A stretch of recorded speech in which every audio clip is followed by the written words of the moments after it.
friends, to another edition of Read It For Me. I'm your host, Steve Cunningham, and this week we have Whale Hunting by Tom Searcy and Dr. Barbara Smith.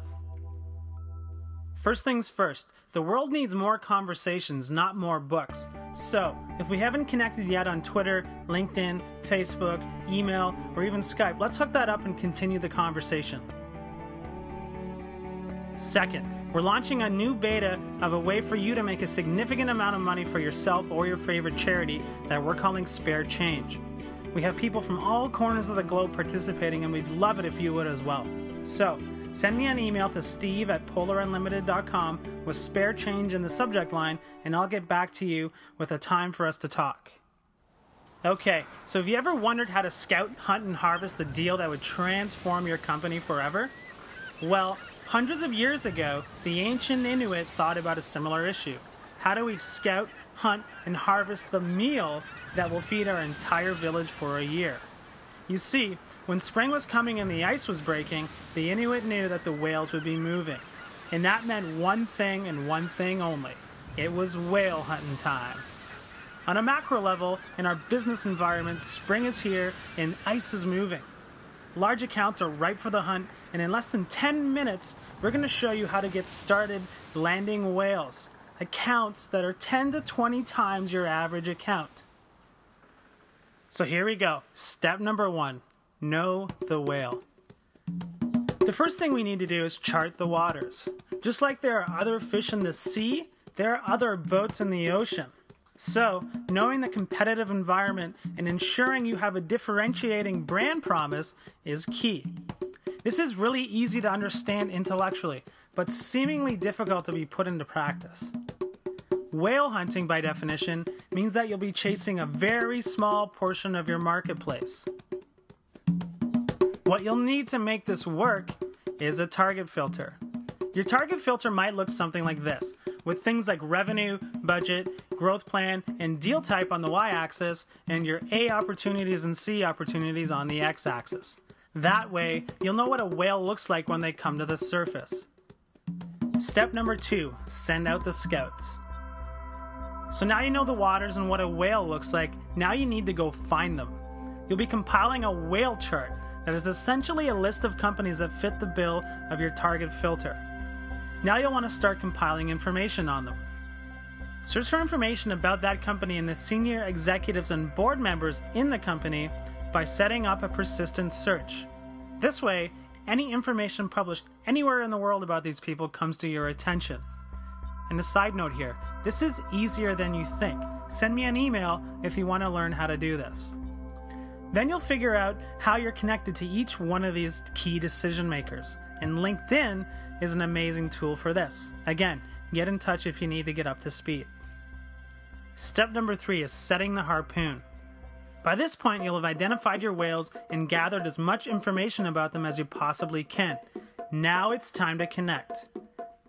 Remember, it's not who you are, it's who they think you are. So, make sure you control what the authors call the aperture of perception throughout the entire process. During your first contacts, you'll be relying on your digital footprint and any sales collateral and your staff. Make sure that these things leave the impression that you intend them to. Now, when you're in the door, you want to be asking critical questions. The best introductory questions, the authors note, are the ones that help you understand the whale's history. Why? Because they predict future behavior and describe the way they operate. As these questions are being asked and the dance is beginning, make sure you pay attention to 2 critical things. First, make sure you're knocking on the right door. If you aren't talking to the person who'll be making the decision, back up and start again. Second, beware of small nibbles with big promises. In the author's experience, these little pieces of work rarely translate into the large account you're looking for. Step number 4, launch the boat. Launching the boat means committing the attention and resources to pursue the whale actively and with a single-minded intention to land the deal. But before you do this, you need to be able to say yes to 3 important questions. Number 1, are the odds of landing this deal in our favor?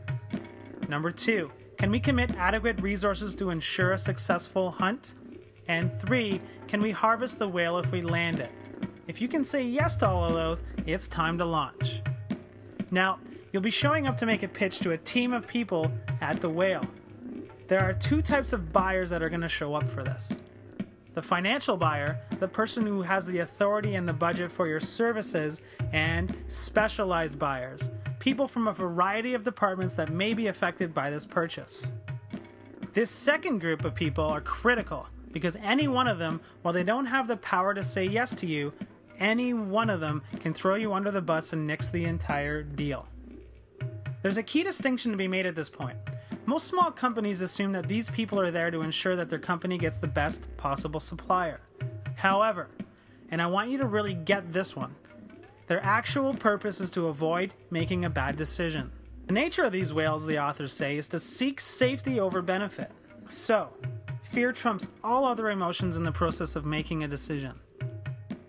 So, to learn how to hunt more effectively, you need to learn how to stop scaring whales. There are 4 things whales fear most: change, conflict, additional work, and failure. Make sure you address all 4 things in your pitch. Here's the fear-busting tool you can use to make sure you're addressing all the relevant fears of your whale. Note, you can get all of these tools on the Whale Hunters website at www.thewhalehunters.com. Step number 5, capture the whale. Whales aren't caught overnight.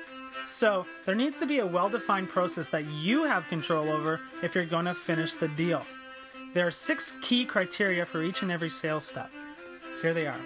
Number 1, who owns the step? Number 2, the roles and responsibilities of the step.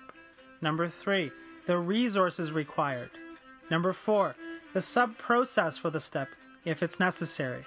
Number 5, the metrics and success criteria. And lastly, number 6, a timeline. If the whale is ready to move forward, make sure a lot of time and effort go into your proposal. Make a point to present it in person. If the buyers aren't interested in hearing it in person, they may not be serious about doing business with you. Step number 6, sewing the mouth shut. So you've made your proposal and the whale says they're leaning in your direction, or you have the verbal go-ahead. Maybe you even have a signed contract. Have you ever lost a deal at this point? I know I have. So here's what to do to minimize the chances that your whale's going to walk away after this point. The whale's going to want to pay you a visit at some point. This is where you need to pull out all the stops.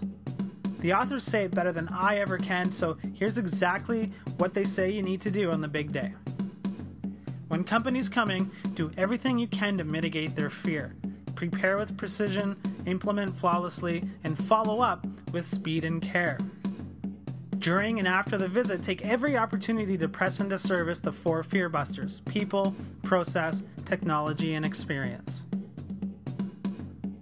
Now, there are 3 more steps that we just don't have the time to cover this week, and they all have to do with what you do after you close the deal. They're incredibly valuable, and I suggest that if you found value in these first 6 steps, that you go out and buy the book. So, Tom, tell me why the world needs your book.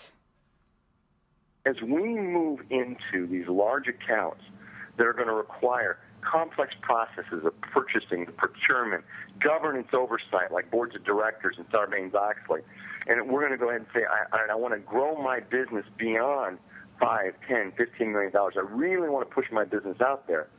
You have to have a coordinated system because of the number of people that are involved on the part of the whale and the number of people you have to bring from your own internal organization.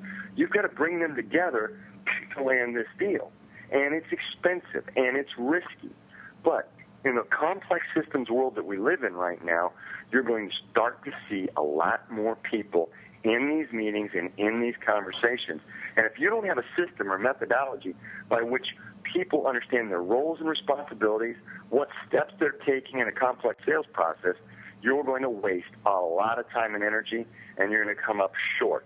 And if you become up short, you're going to be stuck at transactional sales, which means you are now price-driven, commoditized, and you're going to be starting to deal with the international globalization competition out there that has less and less to do about value and value pricing and more to do about availability and simple endpoint pricing.